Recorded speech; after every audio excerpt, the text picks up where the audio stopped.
All right, I'm going to check out this brand new Smith & Wesson SD9 2.0. So a lot of you guys are probably familiar with the older variation of these, SDVE and whatnot. They also made them in 40 cals. This is a 9mm, so this is a brand new 2.0 version. At first glance, it looks the same, but this is the new one. So there's a few subtle, or I would say a few subtle and one drastic change. The biggest change being the trigger. So I almost bought one of the original SDVEs or SD9s or whatever they were called off a buddy. Gee, I don't know, probably 10 or more years ago. You know, I picked it up and I was like, wow, this feels really nice in the hands. I really like it. Sights are decent. I like it. Yeah, I really like this, dude. I think I'm going to buy this off of you. Until I pulled the trigger and I was like, oh, no, never mind.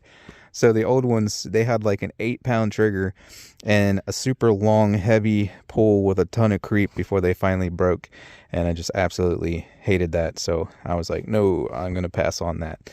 So the new one fixes that. You get a new trigger here. Got your trigger safety.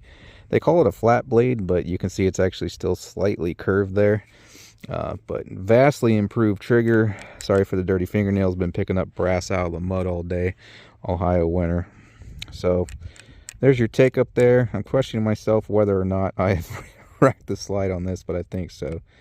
So it stops there, but it goes a little further and then it kind of stops again.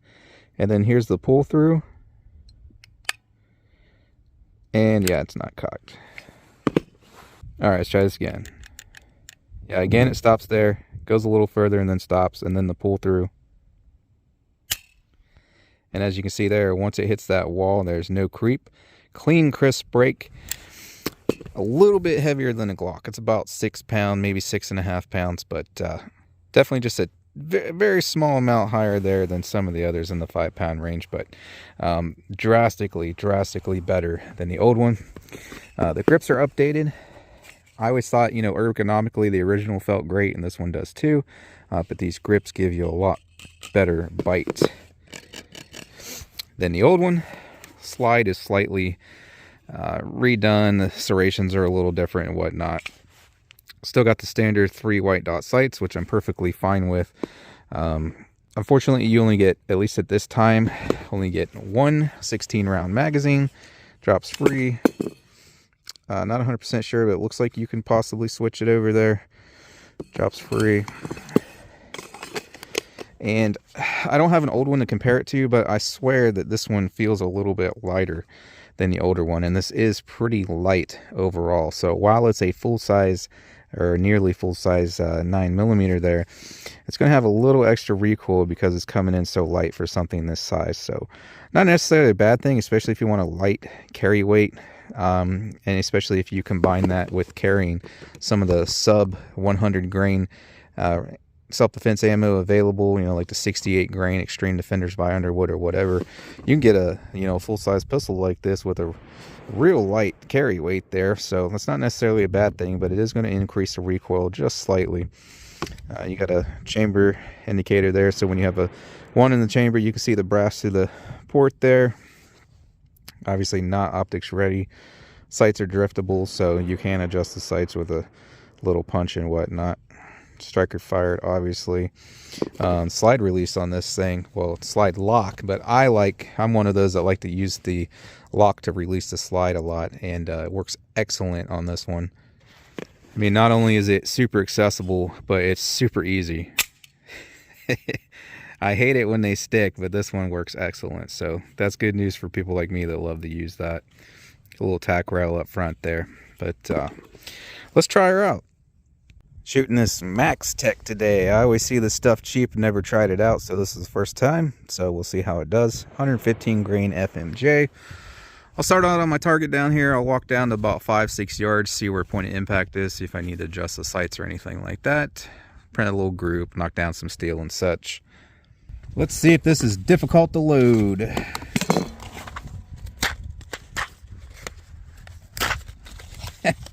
Well, the box is cheap.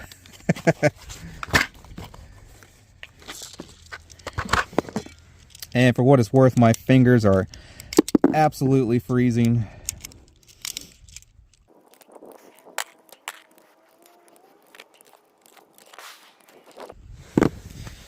All right, considering my fingers are absolutely freezing and numb, I would say not too bad. So it's pretty easy to load for a double stack 9, and obviously it's a metal mag. A lot of people are going to love that. So let's get started on this target here and see where she's impacting.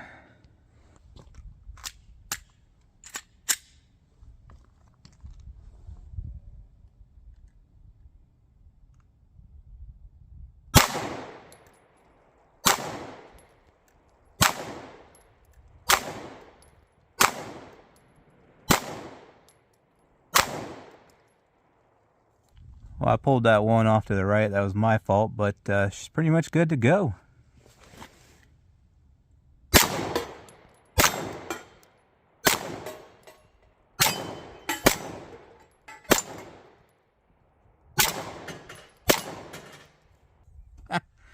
Still on the first mag, and I'm already just drilling smaller than headshot targets back there at 15 yards.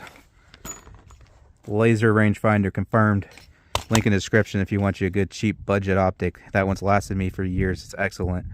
Optic. I said optic. Well, maybe in a way it's kind of an optic. Rangefinder.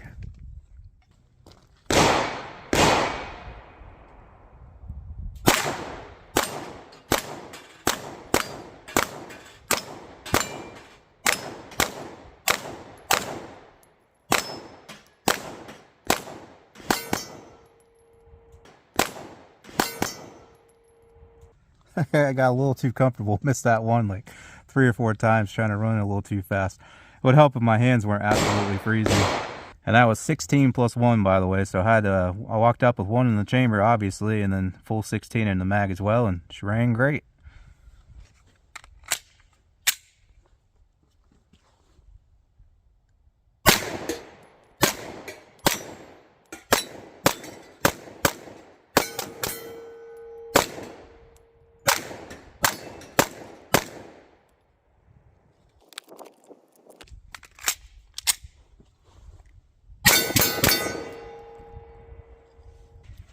I gotta say, I'm rather impressed. I mean, I headed into this thinking this thing was going to be a great shooter just because it feels so good in the hand. And, you know, I like the sights. A lot of people don't like the 3 white dot, but I like them just fine.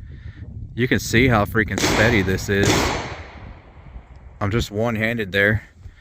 15 yards, so obviously I'm more steady with 2 hands. And then, you know, they fixed the trigger compared to the previous generations. So, and the recoil's not bad, even though it's kind of light.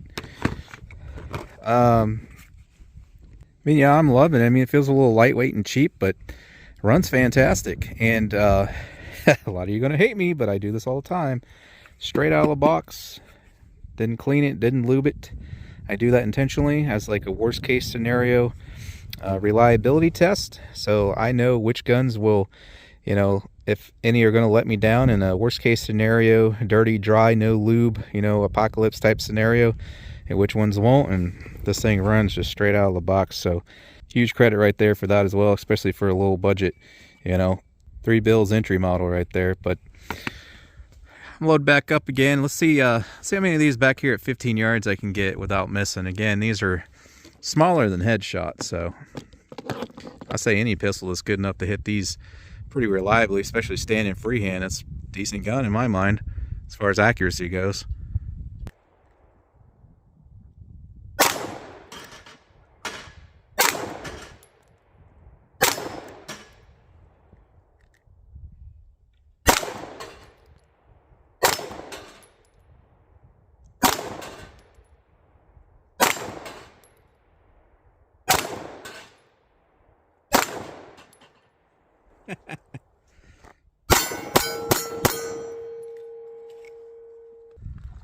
Yeah, I'm telling you right now, that's an easy 50-yard gun right there.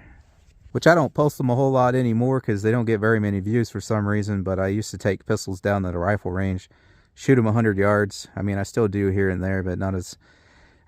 I'm not really doing as much as I used to because they don't get many views, but usually when I get a real good pistol I think's capable, I'll take it down to the rifle range and see if I can get, you know, repeatable hits at 100 yards, and this might be one of them that's capable, and definitely no problem at 50 for sure.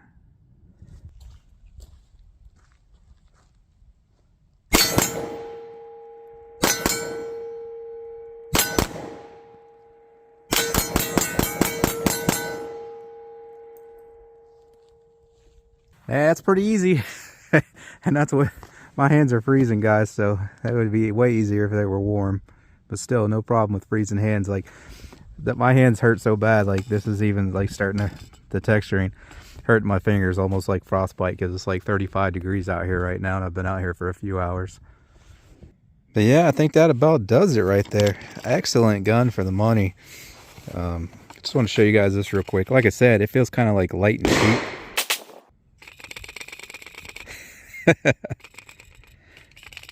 That's 100% the mag rattle there.